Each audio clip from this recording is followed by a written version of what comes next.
The cole crops that Steve talked about in the garden are here in the kitchen now. They're also called cruciferous vegetables, and they're some of the healthiest things that you can eat.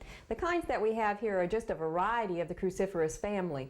Now, the reason that these are so helpful is because they're very high in vitamin C overall. Those that are darker are going to be higher in beta carotene, which is going to be helpful as an antioxidant as well as vitamin C in reducing your risk of certain kinds of cancer. Now, also you will see in all of these, there's another nitrogen-containing compound called indoles, and these are also linked to prevention of certain types of cancer, particularly things like breast cancer and colon cancer and rectal cancer.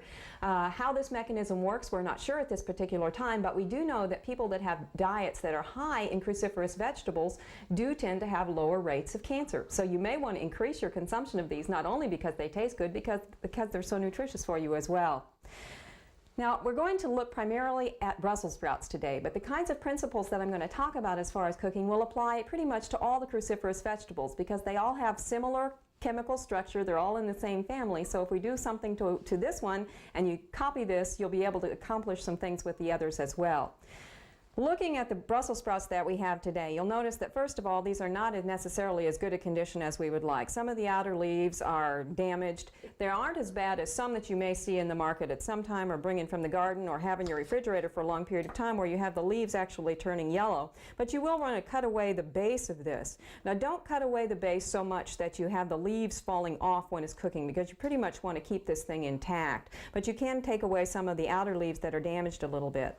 Now, as you're beginning to cook, you'll also notice that most Brussels sprouts, like most peas and carrots, don't all come in the same size. And you'll have some that are large like this, and you'll have some that are small like this one. And you'll want to pretty much try and cook them or create them at least into a similar size. So that if you have larger ones, what you may want to do is cut them in half the long way. That will enable you to have this cook at a rate that will be very similar to this one. Now, another thing that you'll want to do, and you can do this with broccoli as well, is cut an X in the stem. Now, this is optional. If you're going to cut the whole thing in half, you don't need to do this, but cut a little bit of an X in there because the core is going to cook at a slower rate. You want the heat to be able to penetrate there. The leaves, just like cabbage leaves, you want to cook as quickly as possible, and this will speed the whole thing up so that you won't have to wait for all of the heat to penetrate to the center and overcook the outside. All right. Now, as far as cooking most of these vegetables, you want to do three things. First of all, you want to try and cook them as quickly as possible so that you have three things happening. One is that you don't have that bad flavor and that bad smell that comes out. As these cook, there are chemicals in there that will be released by either the cutting or the destruction of it or simply the amount of heat that comes in there. And as that happens, some chemicals such as ammonia and hydrogen sulfide are going to be released. And if the faster you cook those, the less amount of that's going to be released, and so the less of the smell. You also get a lot better nutrient retention when you cook faster, and people like them better. So you get all of these kinds of things happening. Now, steaming is one option. You want to use as little water as possible when you cook them. So steaming is a good idea because you keep them above the water. Now the water, it would in effect reduce the amount of nutrients that's there because you have the dilution of the nutrients themselves. Now a lot of the nutrients are water soluble, but they're not destroyed by the water or the heat. And so that if you have some way that you can use that cooking water, you'll be ahead in the game.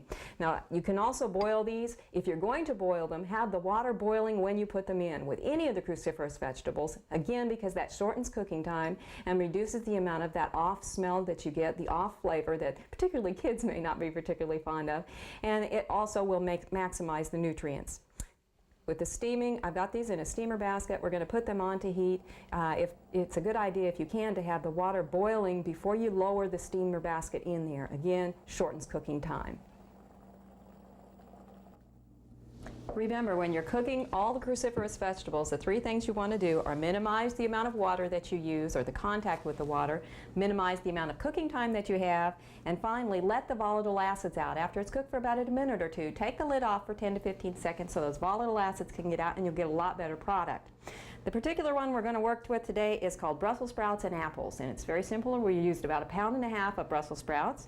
I have one onion that I've sauteed with about 2 to 3 tablespoons of vegetable oil, and we'll stir those together. I have 2 cooking apples, and these are raw, and we've used red ones. These particular ones are Rome, but you could use almost any kind because we're not going to heat them, so if Red Delicious is your favorite, that would be fine.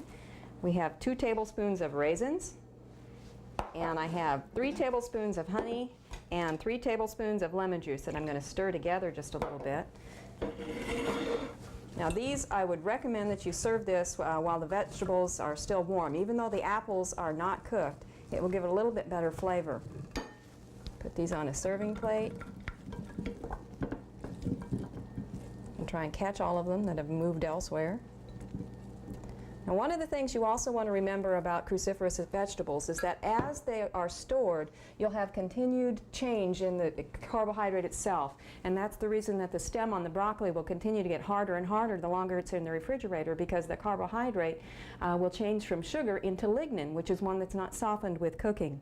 Another thing to remember with cooking these is that you don't want to use an aluminum pan, because those changes with the color and the flavor will both be promoted and happen faster with an aluminum pan than they will with stainless steel or glass.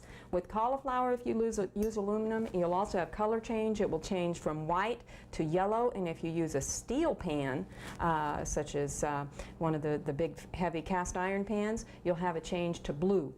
And those are normal changes, and you can go ahead and eat them, but they're not particularly inviting. I hope you'll try cruciferous vegetables.